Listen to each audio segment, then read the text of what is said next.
긴장이 되네요. 안녕하세요. 제가 마이크 들고 해야죠. 안녕하세요. 여기 오랜만에 대구도 오랜만에 오고 또 이렇게 초면이신 분들 이렇게 보니까 제가 많이 떨려요. 제가 긴장을 풀고 좀 할 수 있도록 편안한 그런 마음으로 들어주시고요. 소개받은 대로 저는 그 한국 해외 선교회 GMF 그 안에 있는 해외 선교 훈련원, 한국 선교 훈련원 GMTC에서 티칭하는 그런 사역을 하고 있고요. 이제 2주 후에인가요? 우리 그 전체 GMF 대표이신 권성찬 우리 선교사님 오셔가지고 또 강의를 해주실 것 같습니다. 파워포인트 제가 좀 오늘 여러분들한테 잘 보이려고 이렇게 면도를 하고 왔습니다. 우리 첫 번째 한번 파워포인트 페이지 좀 볼까요? 네. 이 그림이에요. 이 사진인데, 제 전화기에 찍어놓은 그 사진인데, 혹시 여기가 어딘지, 아시는 분 계실까요? 이 사진. 이 사진이 어떤 사진 같아요? 좀 자세히 들여다보시면. 어디 같아요? 어디?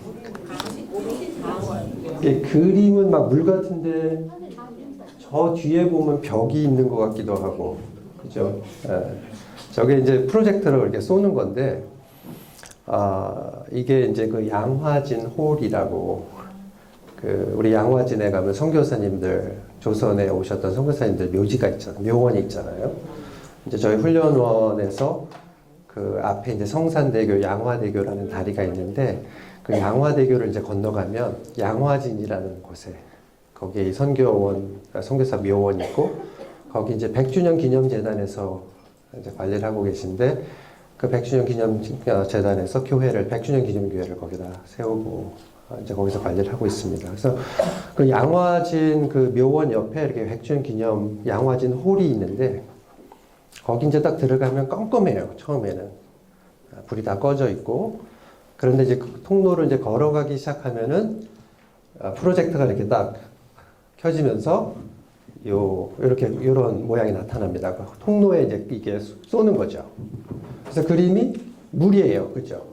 물이고, 여기서는 자세히 안 보이지만 그 옆에 보면은 이름들이 쫙 이렇게 나와요. 영어로.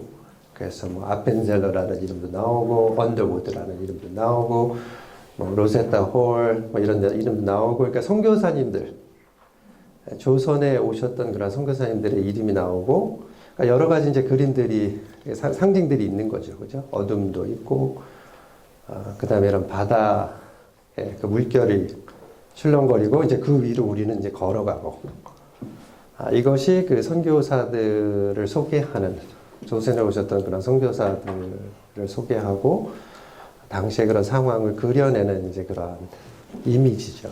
그래서 이거를 거쳐가지고 이제 그 홀에 들어가게 되는데, 그래서 이 사진을 좀 같이 생각하면서 우리가 선교를 어떻게 이해하고 있는가, 이런 것에 대해서 좀 이야기하고 싶고요. 그리고 그러한 이해가 지난 100년, 상간, 100년, 150년, 이제 우리 선교사님들 여기 조선에 처음 오셨던 우리 개신교 선교사님들을 뭐 아펜살로 선교사님, 언더우드 선교사님 이렇게 얘기할 텐데 오늘 4월 6일인데 이분들이 아마 4월 5일 날 오셨을 거예요. 제물포에. 1885년에. 그러니까 139년 전에. 그러니까 그 140년 동안 선교에 대한 이해가 어떻게 좀 바뀌었는가. 이런 것도 좀 살펴보고요. 두 번째 우리가 보고 싶은 것이 그리고 전체적으로 그럼 성경과 선교. 우리가 이제 선교에 대한 개념을 가지고 있는데 성경은 선교에 대해서 어떻게 이야기를 하는가. 그것에 대해서 좀, 사실 이 주제는 너무나 광범위하고 큰 주제이기 때문에, 뭐 신학교에서 한 학기를 강의해도 사실 부족하고요. 저희 이제 훈련원에서는 5세션, 그러니까 한 16시간, 17시간까지 하는데도 항상 시간이 부족해요. 근데 우리는 여기서 뭐 1시간, 제가 너무 이야기를 하면 사실 1시간 동안 앉아서 들으시려면 제가 보니까 굉장히 힘드실 것 같아서 가능하면 뭐 간단하게 이야기를 하고 또 이렇게 질문이나 코멘트가 있으시면 이제 우리가 그거 들으면서 같이 좀 질의응답도 이렇게 한번 해보면 좋겠다 이런 생각도 하게 됩니다. 그래서 가능하면 뭐 짧게 끝내고 싶은데 어쨌든 내용적으로 좀 중요한 몇 가지를 좀 생각하면 좋겠다는 생각을 하고요. 그래서 이 성경은 선교에 대해서 어떻게 이야기하고 있는가 그것에 대해서 좀 중요한 거 몇 가지를 생각해보고 또 반대로 선교와 성경이라는 그런 표현을 썼는데 우리가 이런 선교적인 성찰과 실천을 통해서 그럼 성경을 바라보면 또 그런 어떤 또 성경을 바라보는 데 있어서 이해하는 데 있어서 또 실천하는 데 있어서 어떤 유익이 있는가 이런 것에 대해서도 몇 가지를 생각해 보면 좋겠습니다. 저도 이 그림하고 전혀 이제 상관이 없진 않은데 물론 이곳에서 가까운 데서 살긴 하지만 여기 이제 그 묘원에 가게 되면 다음 슬라이드를 보여주시면 제가 이제 두 분의 사진을 갖고 왔어요. 한 분은 헨리 게하르트 아펜셀러, 그러니까 1858년에 태어나셔서 1902년에 돌아가셨어요.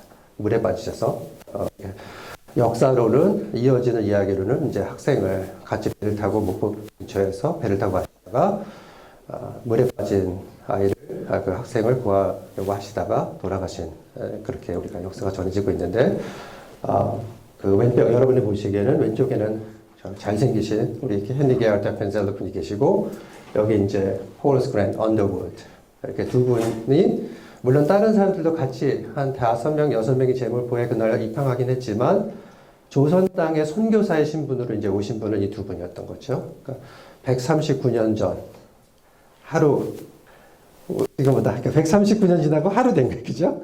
시간적으로는 그리고 그 양화 지금 그 묘원에 가면은 이렇게 아펜셀러 선교사님 그 묘역과 그 언더우드 가족 묘역이 이렇게 있는 것을 저희가 보게 됩니다. 그 아펜셀러 선교사님 저기 그 비석 밑에 그 두 가지 기둥에 심볼이 이렇게 딱 박혀 있죠. 저게 무슨 심볼인지 아세요? 십자가도 있는데 저게 학교 그 배지예요. 제 학교, 제가 나온 배제고등학교라고 있어요. 배제학당. 배제학당. 우리 배제학당 교관은 배제를 안 나온 사람도 아는 사람이 굉장히 많아요. 우리 배제학당 노래합시다. 노래하고 다시 합시다. 그냥 가사 전체가 노래하자는 거예요. 왜 이렇게 줬을까 생각해보면 사실 노래라는 거는 굉장히 신학적인 의미가 있거든요. 찬양하고, 노래하고. 굉장히 신학적으로 중요한 개념이고, 뭐 시편이 어떻게 보면 노래죠. 노래하는, 찬양하는. 그런 의미가 있는데 제가 이 배제학당의 100회 졸업생이에요. 다음 그 슬라이드 넘겨주세요. 근데 이제 그 100회 졸업생인데 이 아펜셀러 선교사님을 파송한 교회가 여기 이제 나와 있는 Lovely Lane United Methodist Church 감리교회 선교사예요.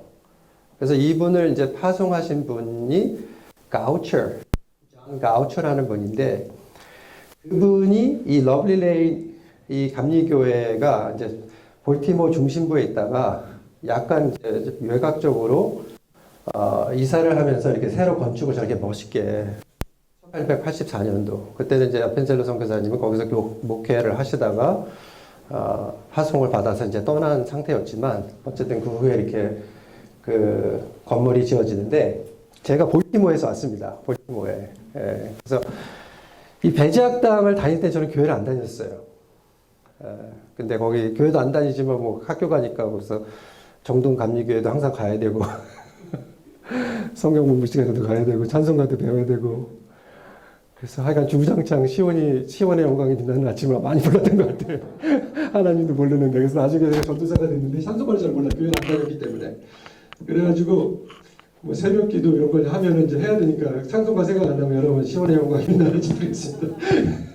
그래서 고등학교 때 이제 그 배웠던 걸로 많이 써먹었는데 어쨌든 이제 그렇게 연결이 되는 제가 참 이런 그 미국으로 이민을 가서 볼티모어로 이민을 가고 거기서 또 이런 역사에 대해서 알게 되고 그 다음 슬라이드를 보면은 넘겨주시면 여기 이제 또 볼티모어에 관련된 우리 조선의 선교 역사인데요. 그 로세타 홀이라는 우리 선교사 임 안에서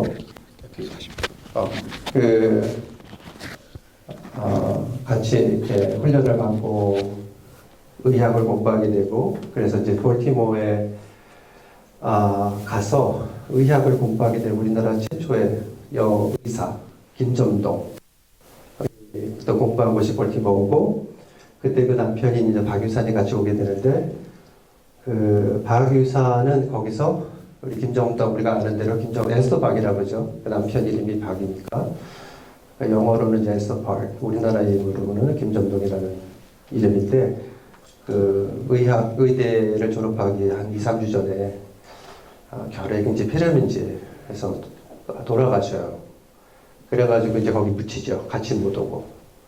근데 거기 또 묘지가 또 우리 사는 집에서 얼마 안 멀어요. 그래서 지금은 저렇게 비석을 좀 크게 해가지고 이렇게 세워놨는데 제가 전에 가서 봤을 때는 이제 저 비석이 없고 땅에만 이렇게 저런 비석이 있었던 그런 곳입니다. 저는 그래서 개인적으로 제가 이제 소개를 조금 하는 거예요. 한국에 있어서 하나를 몰랐지만 또 미국에 가서 하나를 알게 되고 또 신학을 하게 되고 또 선교에 헌신하게 되고 그래서 저도 어떻게 보면 우리 교장 선생님 아펜셀러 선교사님 이제 초대 교장인데 배제학당 우리 선교사님처럼 볼티모어에서 파송을 받아서 또 중앙에 하나님의 은혜로 중앙아시아에 가서 사역을 하다가 이제는 똑같은 이제 저는 파송 선교사 신분으로 또 교회에서 이렇게 양해를 해주셔서 한국에 와서 선교사님들 이렇게 같이 훈련하고 배우고 그러는 사역을 하고 있고요. 그 다음 넘겨주시면 이제 돌아가서 이러한 분이 이제 조선에 오셨던 그러한 상황 그것을 이렇게 묘사했던 그런 그림이 있잖아요. 그래서 저 밑에 보면은 우리 배제학당이 노래가 굉장히 많아. 가서 배우려면 뭐 교가도 배워야 되고 찬가도 배워야 되고 음원가도 얼마나 많은지 그거 다 외워야 되고 그런데 그 중에 하나가 이게 배제찬가라가 있어요. 배제찬가라는 게 있는데 뭐 빛나라 배제학당 흘러간조 한세기 신문아 요람터다 큰세사의 여명이다 이렇게 나가는데 보면은 아시겠지만 그런 어떤 긍지가 있죠. 우리나라 그 최초의 현대식, 근대식 교육기관으로서의 그러한 긍지. 그래서 리더들이 굉장히 많이 나왔습니다. 우리 배제학당에서는. 문제 있는 분들도 많아요. 그렇지만 어쨌든 이 조선, 이 근대화되면서 굉장히 많은 역할, 그 중에 뭐 대표적인 인물 한 번 뽑자면, 뭐 우리 서재필이나 우리 이승만, 대통령도 배제학당 출신입니다. 그래서 이런 그 사진을 기억하면 왜 어두움인가? 어두움은 그런 당시에 조선이 처해져 있었던 그러한 우리들의 이해를 좀 상징적으로 표현해주는 그런 메타포죠. 은유예요. 어두웠다. 그 어두운 땅에 선교사들이 왔다. 그러니까 배제 근세사의 여명이다. 그러니까 어떻게 보면 어두웠던 곳에서 밝은 곳으로 이렇게 갔다는 이해가 있는 거예요. 어떻게 보면 우리가 그렇게 생각한다는 거죠. 그래서 그러한 것들을 이끌어내는 하나의 팩터, 그런 요인, 그것이 선교사들이 오고 그들의 어떤 그러한 사역을 통해서 삶을 통해서 변하는 계기가 됐다. 이런 것들을 이렇게 생각을 할 수가 있고, 물론 바다라는 것도 그렇죠. 바다를 건너 오셨잖아요. 사실 지금도 태평양 전 이제 왔다 갔다 하는데 가끔 부모님도 이제 미국에 계시고 연로하신 부모님도 계시고 우리 아이들도 있기 때문에 힘들어도 이제 갈 수밖에 없어서 이제 가는데 비행기를 타고 가도 힘들어요. 그러니까 뭐 20시간 막 이렇게 한 번 갈아타고 가면은 보통 한 20시간에서 많을 때는 뭐 25시간 이렇게 하면 너무 지칩니다. 힘들어요. 근데 당시에는 배를 타고 왔잖아요. 얼마나 힘들었겠어요. 이게 그 바다는 이 어두운 땅에 그 좋은 곳을 등지고 그 먼 곳을 바다를 건너서 온 사람들. 그렇죠? 그런 이제 상징이에요. 그러니까 우리가 선교를 생각하면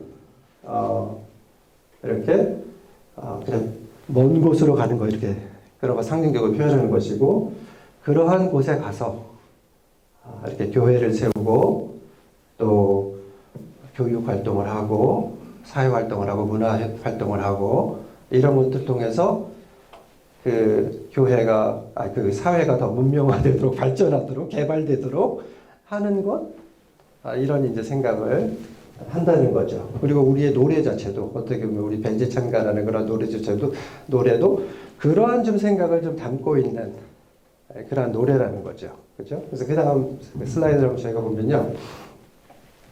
선교에 대한 전통적인 이해는 그런 거예요. 타문화죠. 타문화, 이런 말들은 이제 우리가 공부할 때 이런 말 쓰는데 그냥 다른 곳이죠. 문화가 다른 곳, 좀 이게 우리와 동일한 그런 상황이 아닌 곳, 인종도 다르고 언어도 다르고 이렇게 다른 곳, 그런 곳에 가서 특히 그냥 다른 곳이 아니라 좀 이렇게 좀 미개하고 개발이 안 돼 있다는 거예요. 개발이 안 되고 깨우침이 없고 그 다음에 그러한 소위 말하는 그 그림이 그리는 것처럼 그런 어두운 그러한 지역에서 이루어지는 게 선교다. 이런 생각을 가지고 있었다는 거죠. 그리고 그렇기 때문에 그러한 곳에서 하는 특정한 활동, 특히 기독교화가 되지 않은 지역에서 복음을 전해서 회개를 촉구하고 구원받는 사람들의 공동체인 교회를 개척하는 그러한 일, 그러한 특정한 활동, 이런 것들을 선교라고 제가 생각하고, 그 다음에 또 방법도 이제 특정했죠. 왜 서구에서 비서구 지역으로 가는가? 그러한 서구는 무엇을 가지고 있었어요? 물론 그러한 하나님에 대한 깨달음도 가지고 있었지만 당시에 이런 선교사들을 보낼 수 있는 그러한 지식도 있었고 힘도 있었고 그 힘에는 돈도 포함되어 있고 그죠? 여러 가지의 발전된 문명도 있고 우리가 생각하면 산업혁명도 경험했죠. 그러한 과학적인 진보도 경험했죠.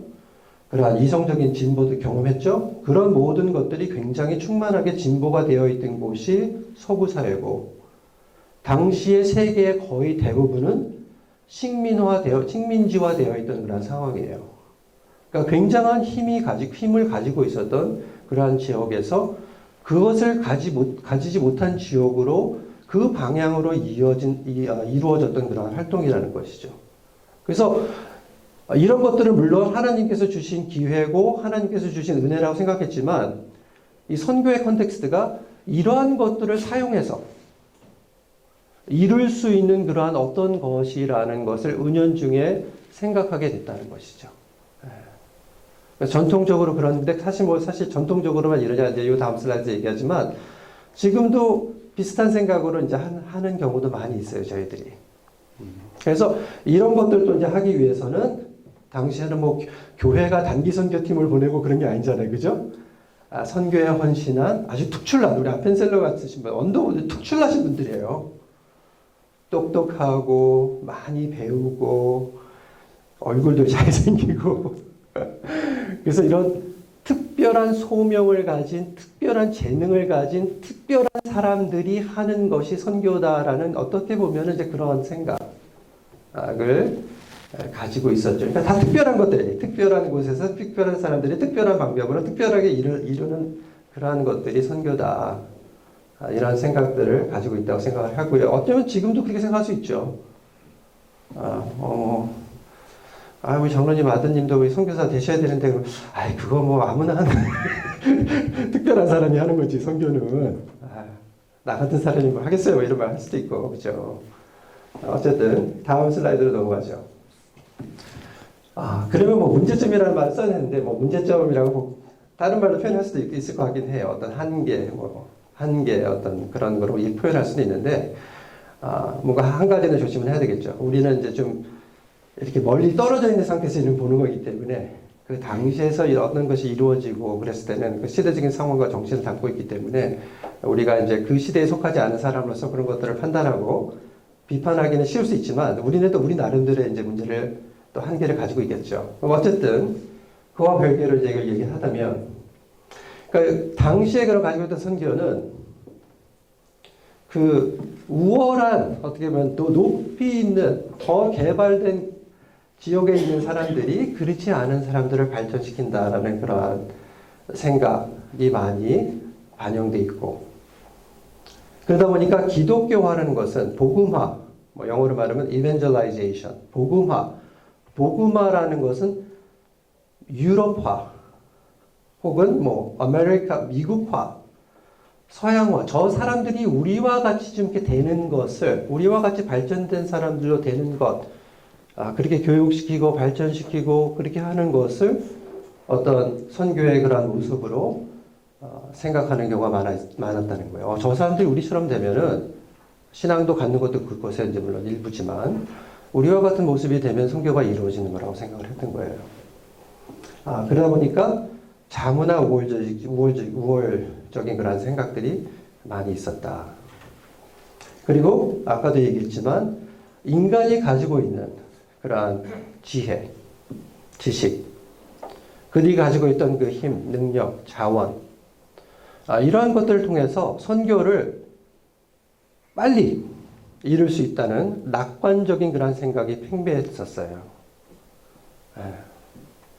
그리고 그 선교에 대해 그 복음의 메시지의 내용에 있어서도 또 한 가지를 짚자면 우리가 이제 예수천당 불친지옥이라는 그러한 우리가 잘 아는 그러한 표현이 있는데 어떤 그러한 구원을 받는 개인적인 구원을 강조하는 그러한 내세지향적인 어떻게 보면 협소한 구원에 대한 그러한 생각. 그래서 구원에 대해서 많이 얘기하는데 모인 사람들끼리 모여서 어떻게 살아가야 될지에 대해서는 좀 등한시했던 그러한 면이 있었다고 생각을 하고요. 결론적으로 가장 중요한 것은 어떻게 보면 오늘 전체 내용에 있어서 가장 중요한 것이라고 할 수 있는데요. 근본적인 문제는 그 핵심은 이러한 선교의 주체를 우리가 이제 말은 그렇게 표현하지 않을 수 있지만 자세히 들여다보면 그것이 의식적이든 무의식적이든 간에 의도적이든 비의도적이든지 간에 선교의 주체를 기본적으로 하나님이 아니라 인간으로 생각했다는 거죠. 우리가 가지고 있는 능력과 자원과 능력, 그러한 헌신과 열정과 이러한 것으로 할 수 있는 성질의 것으로 생각했다는 거예요. 그렇기 때문에 아까 말한 그 처음에 말한 자문화 우월주의 같은 거 결국 궁극적인 목적이 뭐냐면 이 사람들이 우리와 같은 모습이 되는 것이 선교의 궁극적인 성공의 모습으로 본 거예요. 근데 나머지 뭐 다 잊어버리셔도 돼요. 나머지 강의는. 근데 하나님의 말씀은 우리가 선교는 여러분 우리가 우리의 이상을 실현하는 게 아니에요. 우리가 가지고 있는 어떤 비전을 성취하는 것도 아니에요. 그렇죠?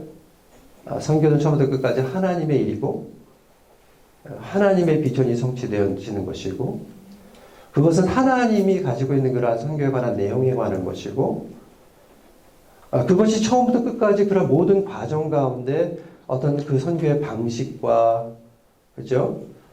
그런 방법과 그런 모든 것들이 우리들의 방식과 우리들의 수단 이런 것들을 사용하는 것이 아니라 하나님의 방식과 하나님의 수단을 통해서 하나님이 이루시고자 하는 그 하나님의 뜻을 이루어가는 것. 단지 우리는 그것에 초대를 받아서 그 하나님의 선교에 참여하는 것. 이것이 우리들이 감당해야 되거나 선교다. 이렇게 사실은 결론적으로 얘기하면 사실 제 강의는 다 끝난 거예요. 근데 이 말을 이제 구약 성경을 보면서 또 신약 성경을 보면서 이 말을 더 풍성하게, 더 성경적으로 확실하게, 확신 있게, 정말 그렇구나. 구약의 하나님의 모습이 정말 이렇구나. 신약의 우리 예수님의 모습이 정말 그렇구나. 그리고 백성들에게 요구되는 모습이 정말 그러했구나. 이게 제자도구나. 이것이 선교적인 삶의 모습이구나. 이런 것들을 굉장히 확신해 가는 것이죠. 더 알아가고. 그래서 그 결론으로 써놓은 것이 굉장히 중요하다고 생각하고요. 그 다음 넘어가죠. 근데 이런 것에 대해서 이제 선교에 대해서 인식의 여러 가지 변화가 생기게 됩니다. 그래서 영어로 제가 미국에서 왔으니까 영어 많이 썼습니다. 그래서 처음에는 이 선교를 영어로 얘기할 때 항상 복수형이었어요. 복수형은 셀 수 있다는 거예요. 그죠? 그러니까 선교 하나, 선교 둘, 선교 셋 이게 셀 수 있는 거예요. 선교는 우리들이 하는 여러 가지 형태의 활동이기 때문에 이러한 활동도 있고 저러한 활동도 있기 때문에 미션스라는 복수형을 가지고 선교를 사용했어요. 근데 이것이 20세기 이제 중반 정도에 가면서 미션스라는 그런 복수형보다는 미션이라는 단수형을 많이 사용하게 됐어요. 그러니까 미션이라는 거는 딱 하나잖아요. 그죠? 단수형으로 야 미션. 그리고 저 항상 대문자로 써요. 대문자. 스몰 m으로 쓰지 않고 빅 m으로 써가지고 미션 이렇게 단수형으로 쓰는데 그것은 그 두 번째 나와 있지만 이 미션을 우리가 인간이 하는 여러 가지 활동, 기본적으로 그 활동이라는 것에서부터 이것은 하나님께서 하시는 총체적인 그 활동으로서의 미션. 그래서 하나님의 미션이란 말을 이제 20세기 중반에 가게 되면은 사용하기 시작했습니다. 그래서 그런 변화가 일어나는 거예요. 미션. 그 다음에 이제 20세기 후반에 가게 되면은 결국 하나님께서 총체적으로 이렇게 하시는 것이 선교인데 왜 하나님께서 그러면 총체적으로 이런 모든 것을 그런 선교의 과정으로 하나님께서 하시는가? 왜냐하면 하나님이 그 본성이 하나님이 미션 doing을 하시는데 왜 하나님이 왜 doing 행하시는가? 왜냐하면 그분의 본성이 본질이 그 being이 선교적이시기 때문에 그렇게 하면서 형용사를 쓰기 시작한 거예요. 미셔널 선교적인 하나님이시다. 그 being이 선교적이시다. 그러면서 20세기 후반에 가게 되면은 이 미셔널이라는 말이 한 1980년대에 가면은 처음으로 사용되기 시작해요. 지금은 다 미셔널 엄마, 미셔널 청년, 미셔널 다 미셔널이야. 예. 그래서 너무나 미셔널이 많아가지고 이제는 우리가 너무 많이 쓴다. 그런 생각이 들 정도로 많이 쓰는데 나온 지는 얼마 안 됐어요. 한 40년, 50년 정도 됐습니다. 그 미셔널이라는 말이. 그러니까 영어로도 미셔널이라는 말 사용하지 않았다는 거예요, 전에는. 그 형용사를. 그냥 미션이라는 말만 썼죠. 그래서 하나님의 본성이 미셔널이다. 그러므로 교회도 어떤 교회가 미션스를 할 때 그거 하기에 앞서가지고 우리는 교회가 가진 그러한 미셔널한 정체성에 대해서 먼저 생각해 봐야 된다. 교회가 어떤 선교를 한다는 것은 선교적인 실천, 어떤 그런 doing을 하게 되는 그 이유는 우리의 본성 자체가 미셔널한 그런 정체성을 받았기 때문에 그 표현으로 우리가 좀 성질이 그러면 그렇게 나타나잖아요. 그죠? 성질이 아주 난폭하고 좀 이렇게 안 좋으면 좀 나타나죠. 외부로. 그죠? 이렇게 온순하고 이렇게 좀 그러면 또 그렇게 나타나고 그러니까 자기의 그 being이 doing으로 나타나잖아요. 많은 경우에. 우리가 뭐 가끔 위선적으로 포장하고 이렇게 속이려고 하긴 하지만 잘 안 되잖아요. 그죠? 저도 결혼을 이제 30년 이상 해봤는데 이게 3일은 가릴 수 있을지 모르지만 30년은 못 가리잖아요. 그죠? 다 드러나죠. 그래서 교회에 대한 그런 것을 이야기할 때도 이제 미션스를 이야기할 때 항상 우리의 그러한 being, 우리의 그러한 본질, 미셔널한 교회다. 그래서 선교적 교회다. 그러면 하나님의 말씀을 공부할 때도 우리는 선교적인 이런 하나님, 선교적인 백성, 이러한 맥락에서 성경을 봐야 된다. 그러다 보니까 이제 성경 해석에도 이제 뭐 선교적 해석학이다. 이렇게 막 뭐 고상하게 막 이렇게 얘기를 하는데 결국은 이런 맥락에서 그런 하나님의 선교적인 그런 본성, 그로 유래되는 기인하는 하나님 백성의 그런 선교적인 성질. 그래서 선교에 대한 인식의 변화가 그렇게 미셔널 이런 것들을 생각해 보면 이렇게 이런 이유에서 선교에 대한 이해가 확장되어졌구나. 이런 것들을 보고 그러면서 이제 그 밑에 있는 미시오데이라는 말이 여러 가지 너무 많은 사람들이 다양한 컨텍스트 사용하기 때문에 어떤 때는 부정적인 것으로 인식되기도 하고 어떤 때는 또 굉장히 긍정적인 것으로 인식되기도 하는데 우리들의 어떤 대화 내에서의 그런 목적은 하나님의 선교에 대해서 그냥 얘기할 때는 그 표현 미시오라는 거는 이제 라틴어니까 선교라는 데이 하나님의 선교 이런 것들 많이 이야기하고 요새 그 다음에 미시오 에클레시에 그거는 에클레시아는 교회 하나님의 선교와 교회의 선교 이러한 것들을 그런 미션스와 미션과 미셔널이라는 그런 맥락에서 많이 생각하고 사고하고 이런 것들 통해서 이제 선교에 대한 개념이 어떻게 변화되어 왔는가를 우리가 얘기할 수 있다는 거예요. 그래서 그것을 간단하게 표현하자면은 어떤 우리가 그 개인적인 영혼 구원이라는 그런 그것에 굉장히 협소하게 생각했던 그러한 선교에 대한 개념이 이 세상 전체를 창조하시고 그것을 타락을 한 세상이었지만 포기하지 않으시고 하나님이 인간은 회복할 수 없습니다, 여러분. 인간을 회복할 수 없어요. 그건 너무나 자명한 사실이에요. 오직 하나님만이 타락한 인간을 구원할 수 있고, 오직 하나님만이 훼손된 창조 질서와 이 창조 세계를 복원시킬 수 있는 분이시죠. 성경은 그것에 관한 것이죠. 그래서 성경 이야기는 창조로부터 시작해서 계시록에 가게 되면은 새 창조의 이야기로 끝나는 것이죠. 구약에서도 창조의 얘기를 시작해서 선지서에 가서 그 종말의 비전, 새 하늘과 새 땅, 그 새 창조의 이야기로 끝나는 것을 저희가 보게 되고, 다만 구약에서는 그것은 기대와 고대죠. 그것이 성취되는 것이 예수 그리스도를 통한 이 신약의 시대와 재림의 시대를 통해서 창조와 새 창조가 완성되어지는 그러한 모습을 저희가 보게 되는데, 그러한 전체적인 그런 관점으로 선교에 대한 이해가 확장되었다. 그리고 말씀드린 것처럼 선교를 기본적으로 사람들이 하는 그런 활동이라고 생각했던 것에서부터, 선교는 하나님께서 하시는 거다.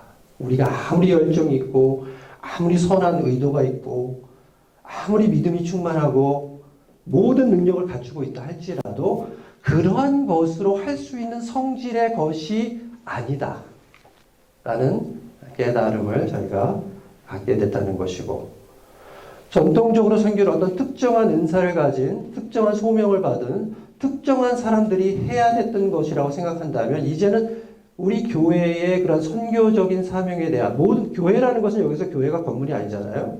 결국 교회인, 그리스도의 몸된 교회인 그리스도인들의 그러한 선교적인 그러한 정체성에 대한 깨달음, 그 인식을 갖게 되면서, 이것은 어떤 특정한 사람들이 하는 성질의 것이 아니라, 물론 어떤 사람들이 그것을 대표해서 어떤 특정한 모습으로 나타내기는 하지만, 저처럼 이러한 사명은 나 같은 사람만 가진 것이 아니라 본질적으로 선교적인 하나님께서 부르신 그 교회가 본질적으로 선교적이기 때문에, 오히려 그러한 교회의 선교됨을 드러내는 그러한 그 예 하나가, 여러 가지 예들 중에 하나가 선교사역인 거죠.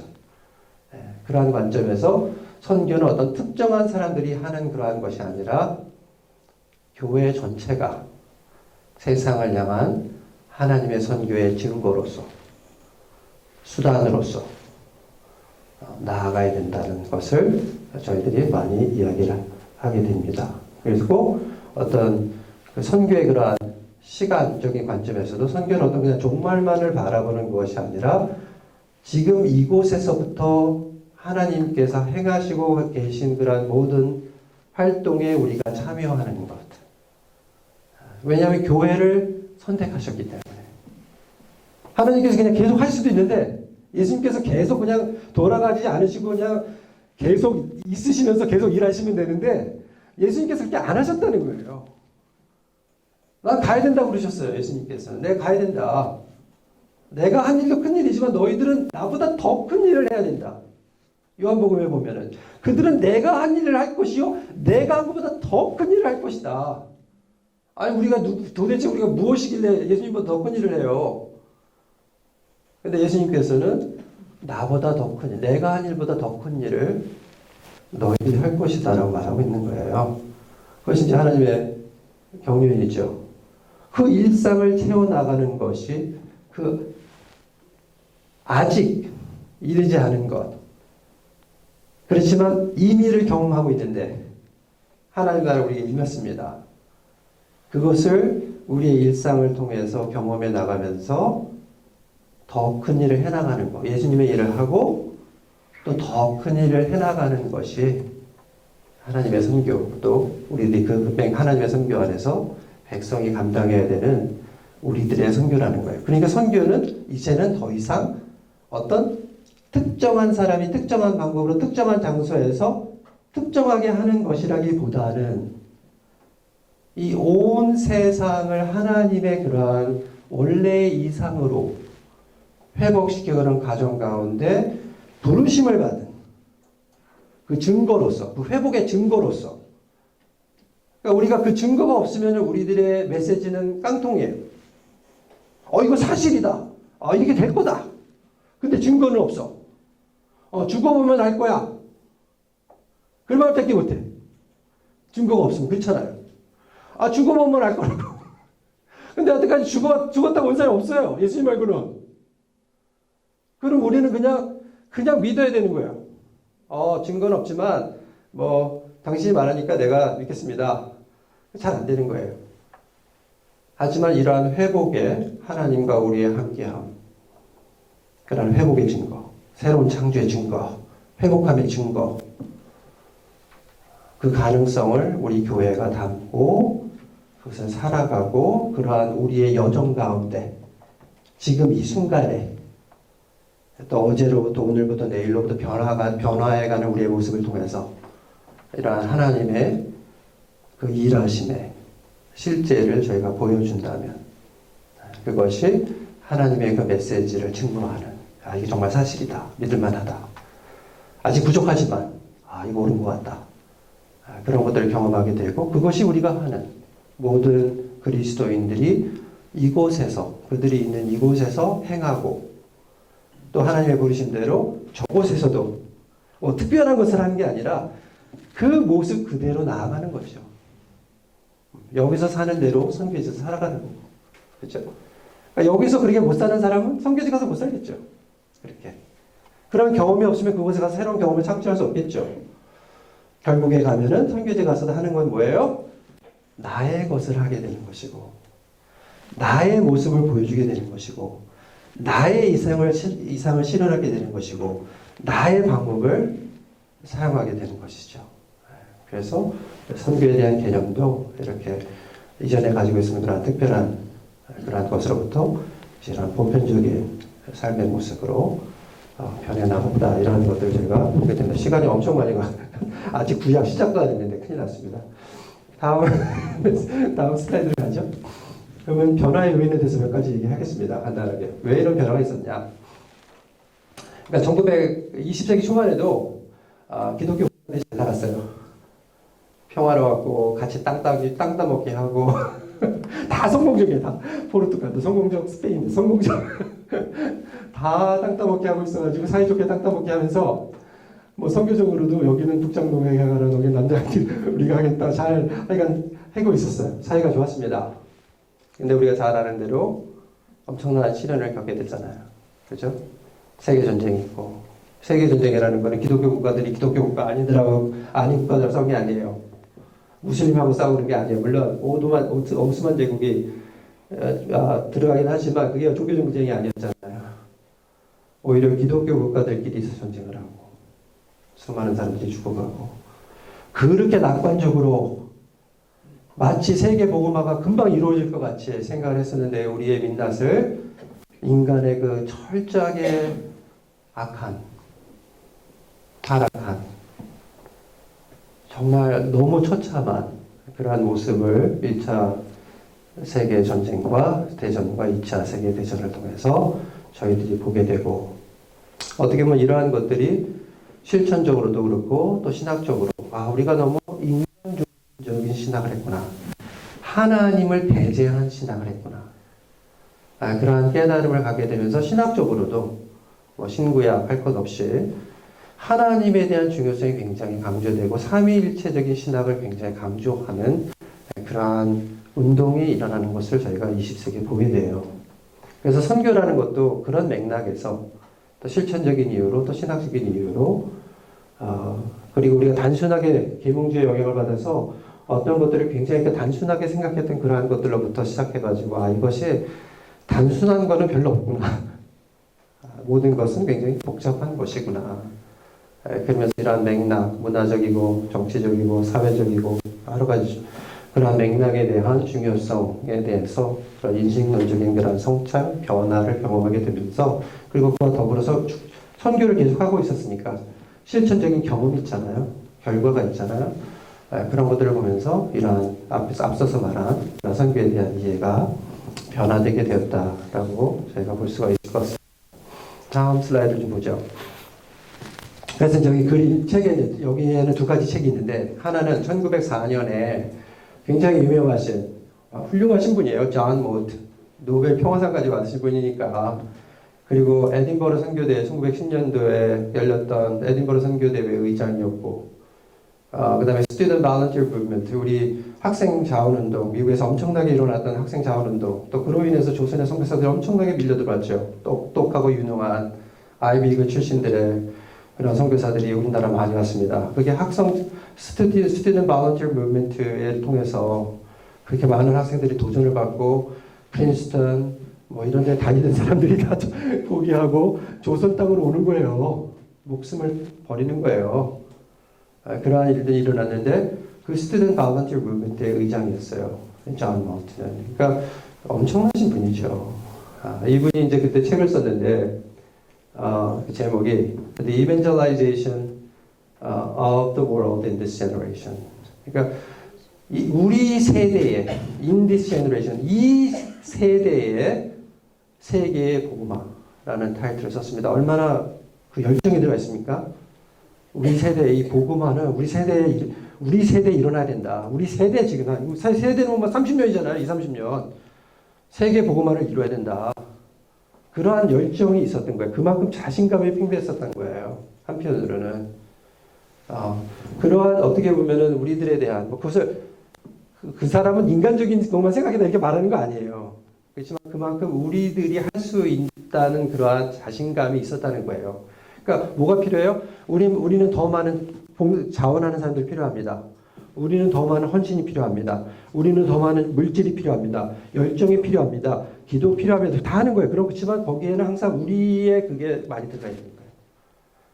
그리고 이제 이 책은 하나님의 성경에 굉장히 전형적으로 사용되고 인용되고 굉장히 사람들이 많이 따라가는 크리스토퍼 라이트라는 분이 쓰신 하나님의 선교라는 책이에요.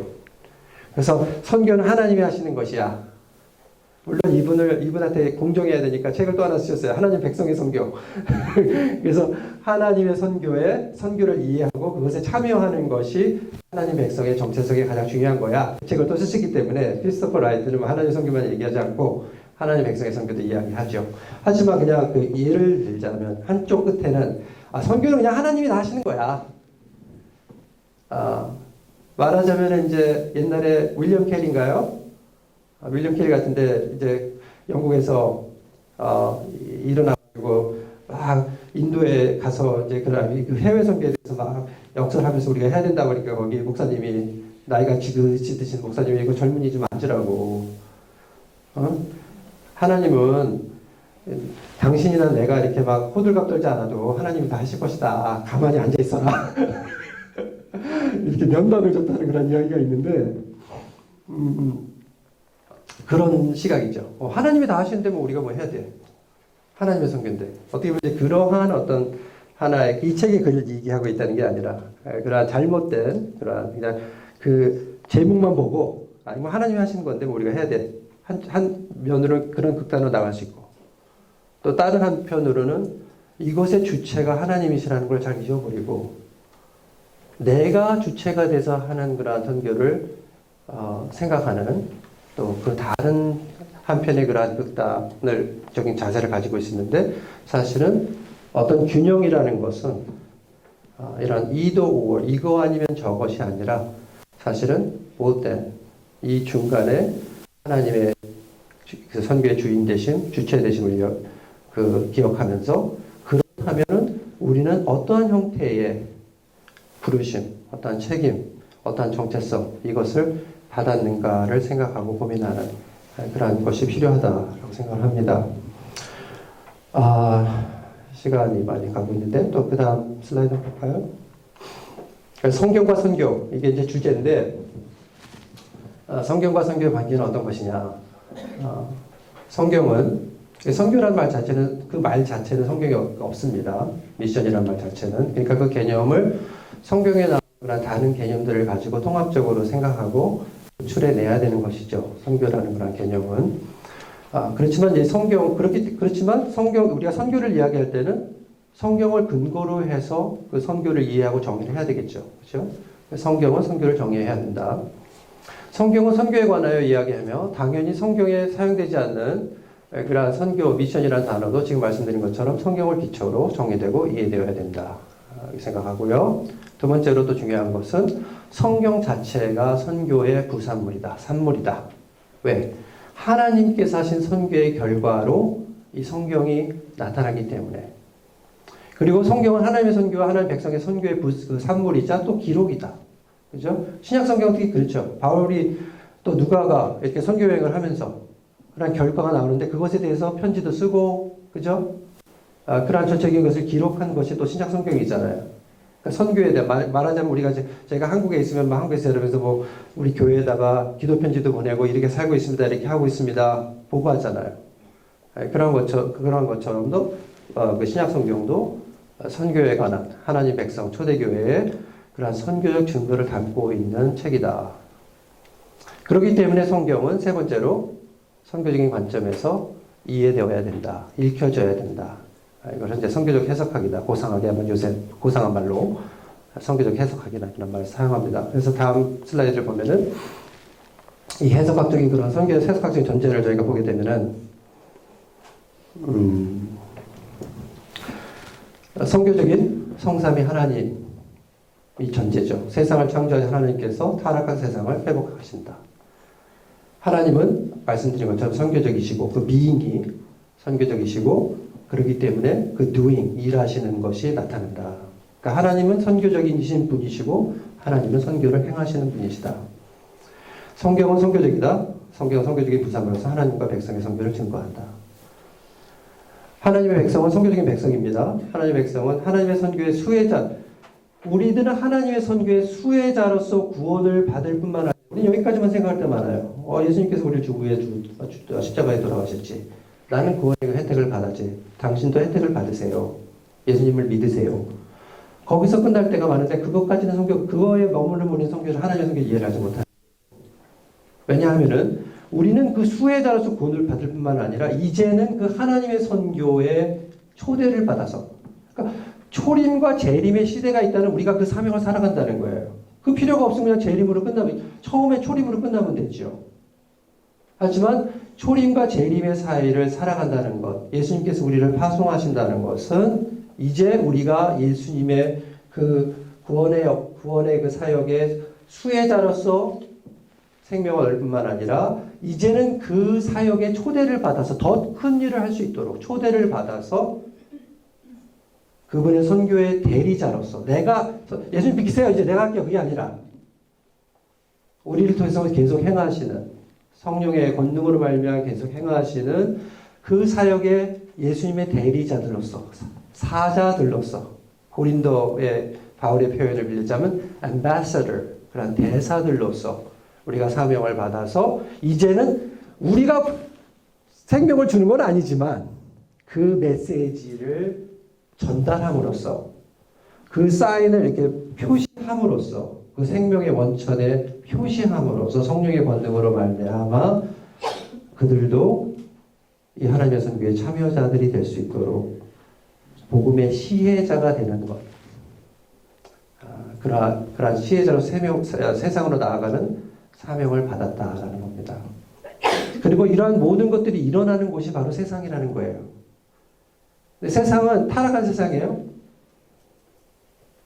적대적인 세상이에요. 중립적인 세상이 아니에요. 아들을 죽이는 세상이에요. 그 세상으로 나아가라는 부르심을 받았다는 거예요. 그러니까 이 세상은 그럼에도 불구하고 어떤 세상이냐면은 하나님께서 이 적대적이고 하나님께 원수된 타락한 세상을 이렇게 다음과 같이 사랑하사 어떻게 사랑하셨어요? 독생자를 주는 방식으로 사랑하사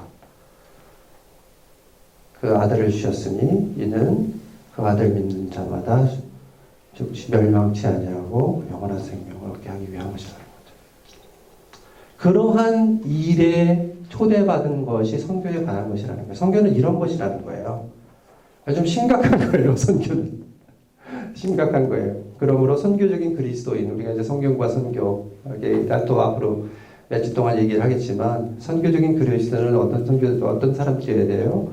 선교적인 성삼위 하나님을 무엇보다도 사랑하는 사람들. 모든 것의 주체 되시는 이 하나님. 그리고 선교적인 성경을 사랑하는 사람들. 이게 케이프타운 선언문, 이게 로산의 케이프타운 선언이 있는데, 로산, 요번에 올해 로산 대회가 4차 로산 대회가 한국에서 열리죠. 지난번 그 대회가 케이프타운에서 열렸어요, 남아프리카에. 거기 선언에 처음에 시작하는 그 선언의 그런 장들이 이런 표현을 많이 사용합니다. 우리는 성삼위 하나님을 사랑한다. 하나님의 말씀을 사랑한다. 이런 것들이 있는데, 맞아요. 굉장히 공감이 되는 말이에요. 성교적인 그리스도인은 성삼위 하나님을 사랑하고, 성교적인 성경을 사랑하고, 세상을 향한 하나님의 선교의 파트너인 그리스도의 몸된 교회를 사랑하고, 모든 선교의 대상인 세상. 근데 이 세상은 적대적인 세상, 우리를 죽이려는 세상, 하나님과 원수된 사랑, 그 세상이라는 거죠. 이게 얼마나 말이 쉽지. 옆에 있는 마누라도 사랑하기 어려운데 나를 죽이려는 원수를 사랑해라. 이거는 정말 어렵지만, 그러니까 이런 성질의 것은요. 그렇기 때문에 다시 돌아가서 이런 성질의 것은 정의상으로도 볼 때도, 상식적으로 생각할 때도, 인간이 아무리 열정을 가지고 아무리 능력 있고 아무리 똑똑하고 모든 것을 가지고 있어도 할 수 있는 성질의 것이 아니라는 거예요. 선교는 자기를 내어주는 거기 때문에 그런 겁니다. 선교는. 시간 제가 다 4시 반 정도까지죠. 4시 40분까지. 오케이. 뭐 24분이나 남았으니까 한 5분 정도 구약에 대해서 얘기하고 5분 정도 신약에 대해서 얘기하면 되겠네요. 그리고 이제 오늘로 끝나는 것이 아니라 또 나머지 또 우리 시간들이 있기 때문에 또 여러분들도 공부하시고 다음 또 이어지는 그런 강의들 통해 생각할 수 있을 것 같기도 해요. 그러니까 어쨌든 우리가 성경과 성교를 얘기하니까 수박 겉핥기식으로 또 한번 이렇게 진행을 해보겠습니다. 전체적인 성경 이야기를, 그 내러티브를. 이 성경은 하나님의 이러한 선교 드라마를 담고 있는 이야기입니다. 뭐 이야기라는 말을 쓸 수도 있고, 너무 생동감, 우리는 드라마를 좋아하니까, 우리는 여러분들 드라마, 목사님 계셔가지고 좋아한다는 말 안 하실 수는 있는데 드라마를 좋아해요. 드라마를 많이 봅니다. 어떻게 보면은 그런 하나님의 정말 놀라우신, 흥미진진한 여러 챕터로 걸쳐서 진행되고 있는 그러한 하나님의 드라마다라고 생각할 수도 있어요. 우리는 그 드라마의 모든 장에 사는 사람들이 아니에요. 그 여러 장의 일부에 살아가요. 한편으로는 하나님의 전체적인 그림을 조금 희미하게 이해하는 것 같기는 해요. 근데 이 전체 그림을 저희가 정확하게 알지는 못해요. 이 구체적인 것들이 다른 장에서 어떻게 펼쳐질지 잘 몰라요. 그렇기 때문에 선교라는 것은, 하나님의 선교라는 것은, 그걸 참여한다는 것은 항상 겸손함을 필요로 하고, 항상 배워가는 것을 필요로 하고, 항상 열려있는 자세를 필요로 해요. 하나님께서 어떻게 이렇게 하실까? 우리가 우리끼리 있을 때는 이렇게 생각하지만 거기에 새로운 멤버들이 오고 새로운 공동체가 오고 또 생각 바뀌잖아요. 다른 생각을 가지고 오고 다른 경험을 가지고 오고. 이 장에서는 이렇게 하나님께서 행동하시는데 다음 장에는 다르게 하시는 것 같아. 왜 이렇게 다르지? 그런 걸 통해서 어떻게 보면 막 일치시키려고 노력을 하기도 하지만 어떤 때는 그러한 다름을 통해서 하나님의 그런 모습의 다른 부분을 깨달았지 못했던 다른 부분을 보기도 하고. 그래서 그런 다양한 그런 관점에서 사실은 성경도 해석을 할 때 구약에서 신약의 전체를 그 향한 다양함 속에서 우리들이 때로는 인내하면서 읽어야 하는 그런 필요가 있습니다. 그래서 전체적으로는 뭐 시간도 많지 않지만 하나님의 선교 이야기의 전체적인 그 틀은 우리 목사님들 위에 보니까 그 전에 쓰셨던 그런 아릭을 통해서 이런 주제에 대해서 아주 잘 정리를 하셔서 기고를 하셨더라고요. 그래서 뭐 이런 부분에서 내가 너무 많이 얘기를 안 해도 되겠구나 그런 생각하게 됩니다. 목사님께서 그런 것을 나누시고 또 여러 가지 형태로 또 말씀하시고 이미 하셨겠다 이런 생각을 하게 됩니다. 어쨌든 전체적인 그런 그림 자체는 성경의 이야기는 우리가 잘 아는 대로 처음에 창조의 이야기, 그리고 타락의 이야기, 그리고 구속, 감옥에 집어넣는다는 게 아니라 구원, 하나님의 구원 이야기, 그리고 마지막에 제가 언급한 것처럼 새로운 창조의 이야기, 이렇게 끝나는 것을 우리가 보게 되죠. 성경을 읽었으면 보게 됩니다. 그리고 그 안에는 구약의 세 부분, 신약의 세 부분 어떻게 보면 나눠볼 수 있을 것 같아요. 구약의 세 부분은 토라, 율법, 모세율법, 모세오경, 모든 것의 기초가 되죠. 그리고 이게 이제 구약을 세 개로 나눌 때 지금 여전히 그 유대인들은, 사람들은 타낙이라고 불러요. 타낙, 토라, 네비임, 케투빔. 그래서 토라, 모세오경, 네비임, 선지서. 그 다음에 나머지 섹션은 성문서. 그래가지고 케투빔, 라이딩 이렇게 해가지고 세 가지로 나누는데, 이렇게 토라와 선지서와 성문서를 통해서 나타나는 그런 하나님의 그런 선교적인 그런 모습, 행하심 이런 걸 볼 수 있고, 그리고 신약에 와서는 복음서, 예수님의 이야기, 그리고 그 예수님이 전파되어 가는 나머지의 과정, 팔레스타인의 경계를 넘어서서 누가의 표현을 빌리자면 사마리아를 넘어서 유다와 사마리아 땅끝으로, 예루살렘의 경계를 넘어서 유다와 사마리아 땅끝으로 나아가는 그러한 모습을 갖고 있는 또 사도행전과 바울서신, 그리고 나머지 이제 책들, 히브리서와 공동서신, 계시록. 거기서는 더 이상 이방인들 하나님 백성이야 이런 걸 고민하진 않아. 이미 모든 사람 하나님 백성이 될 수 있어요. 됐어 이미. 그랬는데 세상이 예수님이 안 오셔. 예수님이 금방 오실 것 같았는데 고민이 생겼어요. 예수님 막 기다리는데 막 죽어. 사도들도 죽고 형제들도 죽고 예수님이 안 오시고 삶은 다시 고달파지고, 그런 상황을 많이 담고 있는 것이 히브리서, 공동서신, 그 다음에 계시록의 그런 맥락이. 그 주제는 뭐예요? 야, 어떻게 해야 돼? 세상 사는 게 너무 힘들어. 믿음을 지키는 게 너무 힘들어. 우리 공동체 안에 다시 문제가 너무 많아. 어떻게 해야 돼? 돌아가? 포기해? 포기하는 게 하나예요. 포기. 아, 이거 다 가짜야. 포기해. 너무 힘들어. 포기해. 이렇게 할 수도 있고, 핍박이 너무 심하고 흩어졌지만, 야, 그래도 우리가 이거 사실이야, 진리야, 참아야 돼, 이겨내야 돼, 인내해야 돼, 믿음을 지켜야 돼. 또 이런 자세도 있을 수 있고, 한 걸음 더 나아가서 그런 모든 맥락에서, 야, 우리는 이런 것을 그냥 지키는 것을 넘어서 그리스도의 복음을, 이 세상에 그 소망을, 이런 어려움 가운데서도 예수님을 기억하면서, 예수님 그 얻은 그런 고난과 어려움 가운데서 승리하신 예수님을 기억하면서 우리들도 그러한 모습으로, 이건 기회야, 이거는 우리들의 축복이야.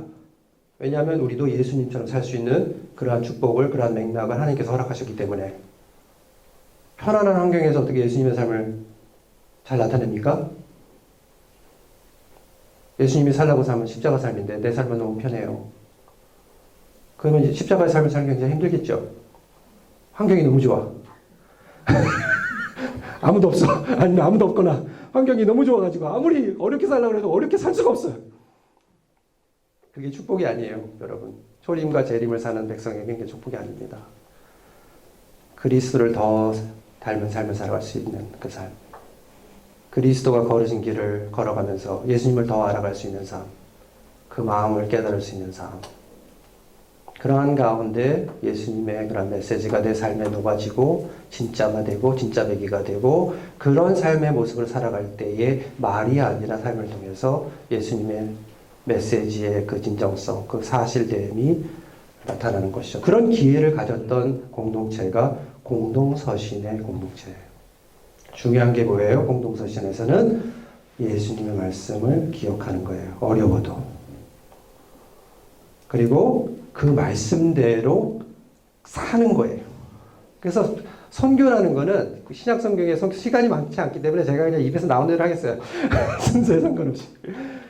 신약 성경에서 말하는 그런 선교는 그냥 여러분 선교 그러면 마태복음 28장 찾아야 돼. 누가복음 24장, 사도행전 1장 8절. 그런 선교적인 사명 선언문들을 찾는 것이 그게 아니에요. 그게 주가 아니에요. 왜 이 사명 선언문이 야고보서에서는 안 나타나지? 야고보서는 별로 선교적인 문서가 아닌 것 같아. 아무리 눈을 씻고 쳐다봐도 이런 사명이 없어. 그러므로 선교적인 문서가 아니야. 이렇게 해석할 수가 있는데 그건 잘못된 거예요. 왜냐하면 예수님의 말씀을 따라서 선교적인 삶을 살아가는 그 사명을 감당하는 공동체의 그 모습은 그 사명을 반복하는 공동체가 아니에요. 말로. 우리가 이렇게 세미나를 하는데 세미나를 아무리 많이 한다고 그래도 우리가 선교적이 된 게 아니에요. 착각해요. 많은 경우에. 저같이 저는 저 같은 사람이 제일 위험한 사람이에요. 그래서 야고보는 선생이 되지 말라 그래요. 많은 사람이. 왜냐하면 말로 이렇게 많이 하면 내가 선교적인 사람이 된 것처럼 착각해요. 거기다 반응까지 줘봐요. 와, 나는 굉장히 선교적인 선생이야. 사람들이 막 호응을 해. 천만의 말씀. 아무것도 한 게 없는 거예요. 결국 핵심은 순종이에요. 내가 예수님께서 말씀하신 마태복음 28장 19절 20절에서 내가 가르친 모든 것을 가르쳐 지키게 해라. 여러분 어떻게 가르쳐 지키게 합니까? 자식들한테 자기도 안 하면서 자기가 안 하면 아이들한테 그거 그렇게 말하면 안 돼요. 저도 아이가 4명이지만 내가 하지도 않으면서 야 너 그거 좀 잘해봐라. 왜 아버지는 안 하잖아요. 야 나는 이미 실패했어. 너랑도 잘해야지. 우리가 다 실패하면 되겠냐? 그러면 그거 안 되는 거예요. 그죠? 우리들이 살아간 모습대로 아이들은 배우는 거예요. 그럼 내가 모든 것을 가르쳐 지키게 하려면 내가 스스로가 뭘 가르쳐야 되지? 뭘 지켜야 되지를 알아야 돼요. 예수님이 하시는 말씀을 경청해야 돼요. 그것이 어떤 맥락에서 예수님께서 무엇을 가르쳤는가를 인식해야 돼요. 알아야 돼요. 생각하는 건 중요해요. 지식도 중요해요. 그렇기 때문에. 뭘 알아야지 가르치죠. 모르면 내 거 가르칠 거 아니에요. 모르면 내 거 지키려 할 거 아니에요. 그러니까 예수님의 말씀을 기억하는 거 너무 중요합니다. 우리가 처한 이 상황에서 어떤 것을 기억해야 되나? 어떤 것 지키게 해야 되나? 어떻게 하지? 야고보서 그런 거 하잖아요. 왜 그렇게 살아? 왜 가난한 자와 부자를 나누어? 왜 가난한 사람은 하대하고 부자인 사람, 금가락 찢긴 사람, 좋은 옷 입고 온 사람은 잘해? 예수님은 천국은 하나님 나라는 가난한 사람들이 할 것이라고 그랬는데 낮은 대로 임하신 예수님이신데 그런 사람들을 회복하고자 하는 것이 하나님의 일인데 왜 우리가 이렇게 살아? 이건 옳은 게 아니야. 예수님의 말씀 기억했죠? 자신들의 삶을 성찰했죠? 이렇게 하면 안 된다. 그런 것을 기억하고 삶에서 도전을 하고 녹여내고 질문하고 지켜내면서 그러한 예수 그리스도의 메시지를 담아내는 공동체가 되고자 하는 것. 근데 이 야고보가 있었던 상황은 힘든 상황이었거든요. 디오스포라 상황이었거든요. 핍박을 받는 상황, 힘든 상황이었거든요. 인내를 요구하는 상황이었거든요. 그럼에도 불구하고 우리가 예수님의 말씀을 기억하고 그 모든 가르침을 가르쳐 우리 스스로가 지키고 순종하고 포기하지 않고 타협하지 않고 믿음을 지켜나가면서 그 예수 그리스도를 드러내는 거예요. 자기의 것을 드러내는 게 아니에요. 예수님께서 가르쳐 주신 산상수훈의 메시지를 드러내는 거예요. 그러니까 산상수훈의 메시지는 말로 전하는 게 아니에요. 이러한 메시지. 너희 빛이 사람 앞에 비치게 하여 그들로 너희 착한 행실을 보고 하늘에 계신 아버지께 영광을 돌리게 하라. 공동서신의 메시지예요. 베드로전서의 메시지예요. 후서의 메시지예요. 야고보서의 메시지예요. 요한의 메시지예요. 말로 혀로 사랑하지 말아라. 진실과 행함으로 사랑해라. 요한의 메시지. 이런 메시지예요. 그것이 선교적인 공동체의 모습이에요. 그러니까 야고보서는 굉장히 다시 말하면 선교적인 문서죠. 토라 얘기하면서 거의 계시록까지 갔는데 이런 것들이에요. 나의 것, 그런 우리가 담당하는 그런 선교적인 사명이라는 것은 다음 페이지 한번 후딱후딱 한번 넘어가겠습니다. 본문을 많이 읽지 않겠지만 토라는 모든 성경의 기초고요. 하나님에 대해서, 세상에 대해서, 인간에 대해서 기초적인 것, 핵심적인 것들, 본질적인 것들을 이미 다 소개합니다. 그러니까 성경과 선교를 가지고 우리가 창세기부터 시작해가지고 계시록까지 제가 준비를 해왔는데 내러티브는 이야기할 것은 준비해봤는데 사실은 다 안 봐도 돼요. 창세기 1장, 2장, 3장, 4장 그걸로 모든 주제가 사실은 나옵니다. 다음 메시지를 보면 하나님께서 이렇게 창조하셨습니다. 모든 것을 선하게 창조하셨어요. 창조는 하나님을 표현하는 거예요. 그죠? 처음 하나님께서 창조하신 그 빛. 나중에 예수님께서 오시기는 말씀하신 내가 세상의 빛이라고 말씀하시잖아요. 이거 아이럽던 거. 다음 메시지 넘겨주시고, 이러한 모든 선한 하나님의 표현 가운데 그 절정에 하나님께서 인간을 창조하셔요. 그죠? 근데 인간을 어떻게 창조하셔요?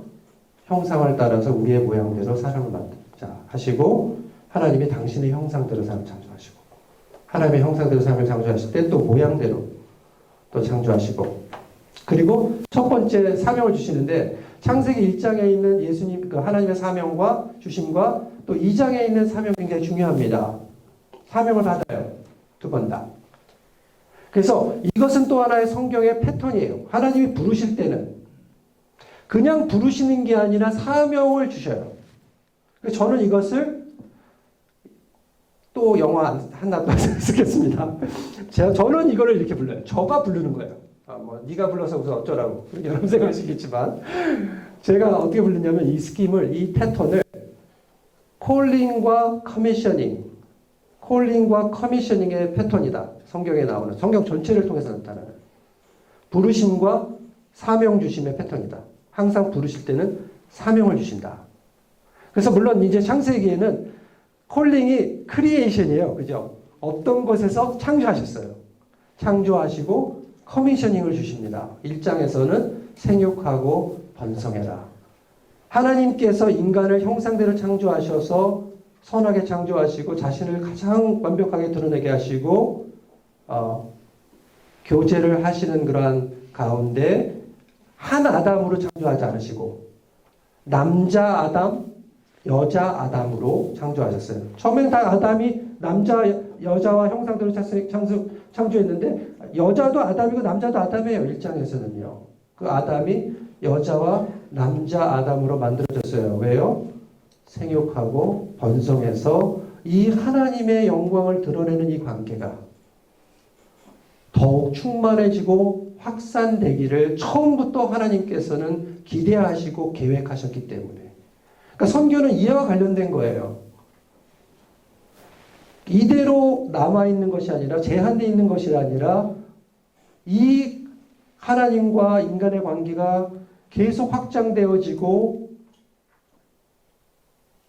풍성해지고 충만해지는 것, 그러므로 인해서 하나님의 영광이 드러나는 것, 이것이 선교의 목적입니다. 이런 면에서 하나님의 어떤 선교적인 그러한 본성은 창조에서부터 드러나는 거예요. 그 다음 이제 패시지를 보게 되면, 그 2장을 보게 되면은, 다음 메시지를 한번 제가 보죠. 2장에 가게 되면은 이제 1장에 엘로힘으로서 모든 세상을 창조하신, 하나님을 창조하신 그 이야기가 나오는데, 2장에는 이제 언약의 하나님이 야훼 하나님의 이름이 처음으로 사용되면서 엘로힘 하나님이 야훼 하나님으로, 2장 이야기를 좀 저희가 계속 보겠습니다. 그 전 거로 보면은 여기서 이제 함께 아담과 함께 하실 그 공간, 저는 이제 이거를 관계적인 공간이라는 그 표현을 한번 해봤는데, 여기서 이 관계적인 공간에서 첫 번째로 또 사명을 주시는데, 그 사명은 이 만들어진 이 관계적인 공간을 맡아서 돌보게 하시는 사명을 주세요. 여기서 맡는다는 말은 그 히브리 동사에서는 아바드라는 그런 동사를 사용해서 맡는다. 어떻게 보면은 영어로 말하면 serve, 섬기게, 그 땅을 섬기게 섬기게 했다고 그랬는데, 거기서 섬긴다는 이 동사, 아바드라는 동사는 사람에게 적용이 되면, 사람을 섬긴다는 건 뭐예요? 하나님을 섬긴다는 건 뭐예요? 예배한다는 거죠. 그러니까 이스라엘의 그러한 그 시스템 안에서 이 아바드의 그 단어 아바드의 의미는 너무나 중요하죠. 하나님을 섬긴다, 하나님을 예배한다. 이것이 이 아바드의 그 사명이기 때문에. 그리고 돌보게 한다. 그는 지킨다는 거예요. 지킨다. 하나님께서 창조하신 그러한 세계를 돌보고 지키는 사명을 사람에게 주셨습니다. 이 창조 세계죠. 그러니까 이러한 세 가지의 그러한 단어, 생육하고 번성해서 이러한 하나님의 그러한 그 세계를 충만케 하는 것. 하나님께서 주신 그러한 관계적인 공간에서 하나님께 주신 그러한 창조 세계를 돌보고 섬기고 또 지켜가는 것. 이것이 우리에게 주어진 굉장히 중요한 사명이고, 또 이러한 관계 가운데 그 투명함이 있었죠. 하나님 앞에서 투명함이 있었고 서로와도 그런 투명함이 있었습니다. 그 다음에는 이거 너무 슬라이드가 많은데 제가 좀 넘어가면서 얘기를 할게요. 그런데 이제 타락이 사건이 일어나고 우리들은 이러한 하나님의 그러한 의도와는 다르게 또 하나님 앞에서 죄를 짓고 타락하고 그 타락의 결과로 슬라이드를 좀 넘겨주시면 이 이야기를 하면서 제가 그냥 맞춰도 될 것 같아요. 나머지는 제가 좀 요약을 해서 1, 2분 정도로 요약을 하겠습니다. 한 번 넘겨주시고요. 또 한 번 넘겨주시고요. 그래서 이게 타락을 하게 됩니다. 그래서 이 타락의 결과로 우리들이 하나님으로 받은 그러한 형상이 훼손이 당하죠. 없어지진 않았어요. 여전히 하나님의 형상을 담고 있지만 일그러진 그런 하나님의 형상. 투명함의 상실. 그 다음에 우리는 수치스러운 존재가 됩니다. 하나님 앞에서 서로서로가. 그리고 형벌에 대한 심판에 대한 두려움을 갖게 되죠. 그리고 우리만 타락의 결과를 받는 것이 아니라 이 창조 세계도 저주를 받는 그런 결과가 일어나고 결국 죽음. 너는 이 실과를 먹으면 반드시 죽는다고 얘기했는데 불순종하고 먹었습니다. 바로 죽진 않았죠. 아담이 900년 이상 살았으니까. 그렇지만 결국 이 죽음이라는 것은 생명의 원천 되시는 하나님의 임재로부터의 분리라고 할 수가 있죠. 그러한 죽음을 맞이하게 됩니다. 하나님이 선교적인 그러한 본성을 갖추셨다는 것은 그럼에도 불구하고 이러한 사건에 있었음에도 불구하고 우리가 계속 창세기를 또 읽게 되면은 노아의 이야기가 나오고 바벨탑의 이야기가 나오고 그러한 철저하게 타락하게 되는 인류의 모습에도 불구하고 그러한 심판의 모습에도 불구하고 이러한 모든 이야기 가운데 창세기 이야기 가운데 하나님은 여전히 찾으시고 여전히 생명을 유지하시고 얼마나 마음이 아프시겠어요? 그럼에도 불구하고 이들의 수치를 가려주시고 또 찾아오시고 3장에서도 아담아 어디 있느냐 부르시고 또 그들의 수치를 가려주시고 그런 섬기는 모습을 보여주시고 인간의 불의에도 불구하고 우리 4장에서 하나님의 이름을 다시 부르게 되는 그런 사람이 나올 때까지 그런 회복, 하나님을 부르심의 회복, 예배의 회복, 다시 말해서 관계적인 공간의 회복을 경험케 하시는 이러한 하나님의 모습이 나타난다는 거예요. 그러니까 이러한 하나님의 모습이 성경적인 모습이고 성경적인 하나님의 모습이고 또 그러면 회복이라는 것은 다음에 그 페이지에 보게 되면은 회복이라는 것은 그냥 단순히 심판으로부터의 그냥 회복만을 이야기하는 것이 아니라 타락의 결과로 이어진 모든 것들의 회복이라는 거예요. 창조 세계를 포함해서 형상도 회복해야 되고 우리가 투명함도 회복해야 되고 수치심도 회복해야 돼요. 여러분 우리 죄에서 구원받았는데 아직도 쪽팔리시죠? 왜 쪽팔리냐고요? 그러니까 죄는 하도 우리는 천국 가서 죄에 대해서는 굉장히 자유로워요. 근데 여전히 여러 가지 이유로 쪽팔려 해요. 자식 때문에 쪽팔려 하고 돈 때문에 쪽팔려 하고 쪽팔리는 이유가 굉장히 많습니다, 여러분. 근데 진정한 참된 회복은 죄로부터만의 회복이 아니라 이러한 수치심으로부터의 회복이 왜 우리 아버지가 이제 하나님 아버지인지 그걸 깨달았으니까. 이병철 아들이 쪽팔리겠습니까, 여러분? 뭐 쪽팔릴 수도 있겠네요, 어떤 상황에서는. 근데 그러한 모든 이러한 수치심으로부터 일어나는 회복, 영의 회복, 심판의 두려움의 회복, 창조세계 질서의 회복, 그러한 생명, 하나님 그리고 서로와의 회복, 하나됨의 회복, 하나님의 파트너로서 세상을 회복한 하나님의 승리의 운전에 참여하며 하나님을 영광되게 하는 그런 순종과 충성과 사랑의 회복. 그러니까 우리가 구약에 있어서도 물론 몇 가지를 얘기하겠습니다. 이러한 컨텍스트에서 하나님께서 시간이 다 됐는데 아브라함을 부르시고 특정한 아브라함을 부르시고 그 아브라함에게 또 노아에게도 얘기하셨지만 노아와 또 아브라함을 통해서 하나님의 계획이 한 사람 한 민족에 있는 것이 아니라 모든 하나님의 형상 담지자들인 모든 인류가 하나님 안에서 회복되기를 하나님께서는 고대하시고 행동하실 것이다. 그리고 이러한 회복은 총체적인 회복을 요구한다. 이 모든 과정은 하나님께서 하시는 것이다. 그죠? 그래서 이런 회복에 대해서 얘기할 때 이것이 단지 어떤 예전, 형식에 관한 것이 아니라 결국 참된 회복은 이러한 하나님의 형상을 회복하는 것. 그래서 하나님과의 회복이, 하나됨의 회복이 되고, 창조 체계에서의 그러한 질서가 회복이 되고, 서로서로의 하나됨의 회복이 되는 것. 그래서 이러한 가치들이 성경에서는 너무나 중요한 거예요. 이방인과 유대인이 하나가 되는 것. 남자와 여자가, 배운 사람과 못 배운 사람과 모든 사람들이 경계를 넘어서 하나가 되는 것. 그리고 그 형상을 회복한다는 것은 결국 하나님의 자녀로서 부르심을 받은 창조된 우리들이 그 하나님의 자녀됨을 회복하는 것. 결국 가장 중요한 것은 뭐예요? 하나님의 형상의 회복이요. 그 형상의 회복을 가장 잘 나타내는 성품의 회복이라는 거예요. 그러니까 시편과 잠언이 굉장히 선교적인 문헌이에요. 왜?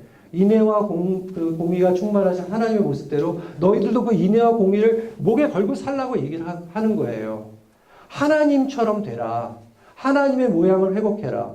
우리들의 힘으로 할 수 있는 것이 아니라 하나님의 말씀을 듣고 그 말씀으로 순종하고 나아갈 때 우리는 이제 그러한 모습으로 회복이 되고 또 그러한 회복의 모습을 통해서 하나님께서는 우리뿐만 아니라 모든 경계를 넘어가면서 온 인류가 천상 하늘에서의 하나님의 가족이 회복이 되고 땅에서의 모든 하나님의 가족이 하나된 그 가족으로 회복되는 이 전체 과정이 결국은 선교의 과정인데 이 과정 자체는 하나님께서 선교를 하시는 그 모습은 우리 창세기에서 말했지만 찾아오시는 그런 모습. 특히 성경에 여기 구약 신약 시간이 다 됐습니다. 신약에 와서는 신약의 선교는 뭐예요? 예수 그리스도죠. 성육신과 십자가와 부활을 통해서 우리는 신약의 선교를 보게 됩니다. 신약의 선교의 차이점은 뭐예요? 구약과 신약에서는 이렇게 인류를 먼저 구별하셔가지고 제사장 나라가 되고 중재자, 그 중재자가 하나님의 선택된 백성으로서 중재자의 사명을 갖게 되는 그 이스라엘, 그 출애굽의 이야기. 왜 출애굽을 시켰습니까? 자유롭게 하나님을 섬기게 하도록 세상으로부터 자유로워져서 이제 하나님을 예배하고 섬기게 하도록 부르시고 그들에게 그들 안에서의 그 구원으로 만족하셔야 하는 것이 아니라 흩어져 있던 그 인류 가운데 타락한 인류 가운데 예를 보여주시고 생명의 예를 보여주시고 하나님과 관계된 그 공간을 회복하시고 그러한 모습으로 이 생명의 가능성에 대해서 다른 모든 이들에게 보여주게 하시는 그러한 케이스로서 이스라엘을 세우시는데 여전히 부족한 이스라엘, 예수 그리스도를 기다리는, 고대하고 기다리는 그 주님의 때를 기다리는 것이 구약의 내용이잖아요. 그렇죠? 그럼에도 불구하고 이러한 형상의 회복을 끊임없이 외치는 그러한 구약의 선지자들의 이야기 저희가 보게 되는데 이러한 모든 것들이 성취되어지는 것이 신약 시대고 구약이 이러한 하나님의 선교를 보여줬다면 신약은 이제 그 자발적으로 하나님께서 우리에게 내려오셔서 핵심은 그겁니다. 성육신이라는 것은 우리가 다시 하나님의 모습대로 하나님같이 회복될 수 있도록 하나님께서 우리와 같이 되셨다. 하나님이 우리와 같이 되셨다. 이거는 위로부터 아래를 향하는 것이고 하나님의 영광을 버리고 자기를 비우는 그러한 사도 바울의 말처럼 자기를 비워서 우리의 연약한 모습으로 오시는 것. 예수께서 요한복음에서 말하듯이 자기의 일을 행하는 것이 아니라 이 세상을 향한 하나님의 일을 알고 기억하고 그 일에 자신을 순순히 믿음으로 그냥 내어놓는 행위가 선교에 하나님의 선교에 참여하는 거예요. 근데 그것을 자발적으로 의도적으로 한다는 거예요. 그게 신약 선교의 특징입니다. 억지로 하는 것이 아니라 내가 자발적으로 의도적으로 하나님이 어떤 신분이신지를 알고 세상을 향한 하나님의 계획이 어떤 것인지 알기 때문에 내가 그것에 순종하고 생명을 내려놓고 하나님의 뜻이 이루어지도록 하나님의 일에 참여하는 것. 한 나를 드러내는 것이 아니라 나의 비전을 드러내는 것이 아니라 나의 목적을 드러내는 것이 아니라 하나님의 목적을 알려고 노력하고 그 뜻을 드러내기 위해서 나를 그냥 이렇게 거기에 내어놓는 그러한 행위가 신약의 선교에 예수님께서 보여주신 핵심이고 그리고 그 안의 핵심은 우리가 잘 알듯이 어떤 모양이에요? 십자가의 모양이죠. 내가 드러나지 않고 나의 모든 것을 온전히 드리는 그런 십자가의 길로 저희를 초대했다는 것입니다. 그것이 구원의 의미이고 또 우리를 통해서 하나님께서 행하고자 하는 그런 신약의 그런 메시지라는 걸 저희들이 기억했으면 좋겠고요. 마지막으로 이제 계시록 요한복음과 이제 계시를 가지고 마치려고 하는데요.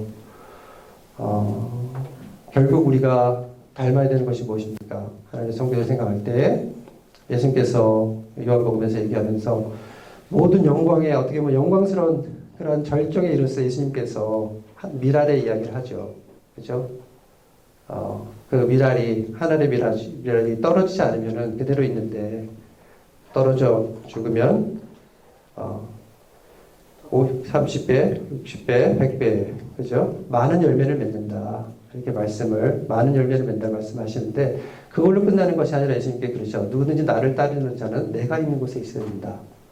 그래서 우리가 이러한 예수님의 모습을 기억하면서 그 구원을 받은 시혜자로서 멈추는 그러한 신앙이 아니라 이러한 큰 하나님의 선교에 대한 그림을 이해하고 거기에 초대받은 그러한 선교의 파트너로서 참여하는 데 있어서 우리가 예수 그리스도의 부르심을 기억하면서 요한복음의 메시지처럼 또 요한계시록의 메시지처럼 그의 목소리, 세상의 목소리가 아니라 예수 그리스도의 목소리를 듣고 예수님이 계신 곳이라면 어디든지 따라가는 그러한 모습으로 우리가 이곳에서도 살아가고 또 이런 모든 인류가 그러한 모습을 우리의 하나된 가족으로 회복되기로 기대하시는 그러한 하나님의 말씀을 저희가 기억하면서 또 보내시는 곳으로 나아가는 그러한 모습을 우리가 단기 선교도 하고 또 선교사도 되고 그러한 우리가 되었으면 좋겠습니다. 시간 제가 좀 넘어갔는데 이 정도로 마치도록 하겠습니다.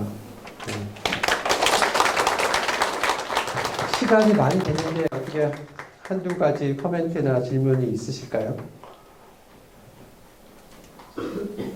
우리 아내가 머리를 이렇게 막 흔드니까 야 빨리 끝내 그런 말 같긴 한데 그래도 뭐 오늘 하나 두 가지 뭐 질문 같은 거 코멘트 같은 거 있을까요?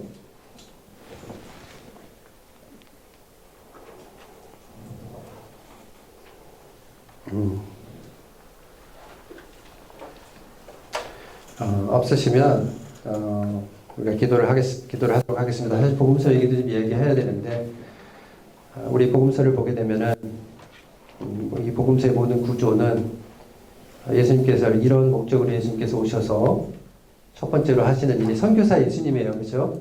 선교사 예수님인데 오셔가지고 처음으로 하시는 일이 사역을 시작하면서 제자들을 부르십니다. 우리가 제자됨에 대해서 많이 얘기하죠. 제자도에서 많이 얘기하죠. 그런데 예수님께서 하시는 것은 이 사복음서에서 전부 제자들을 부르셔서 준비시키시고 또 끝부분에 가서는 다 파송하는 장면으로 끝나요. 마태복음도 제자들을 파송 세상으로 내보내는 모습으로, 누가복음도 그렇고 마가복음도 그렇고 요한복음도 그렇죠. 아버지께서 나를 보내신 것처럼 나도 너희를 보내노라. 20장 21절 이렇게 말씀하시는데 그것이 예수님의 부르심을 받는 모든 사람들의 사명이고 교회의 본질적인 사명입니다. 그러니까 제자도라는 것은 그냥 기본적으로 신약의 제자도라는 건 기본적으로 선교적인 제자도이고 신약의 영성이라는 것은 기본적으로 선교적인 영성입니다. 그래서 우리가 이렇게 선교 아카데미를 4주 동안 진행하면서 이러한 선교적인 하나님, 그런 선교의 모습, 그런 내용, 방식은 색자가 모양이죠.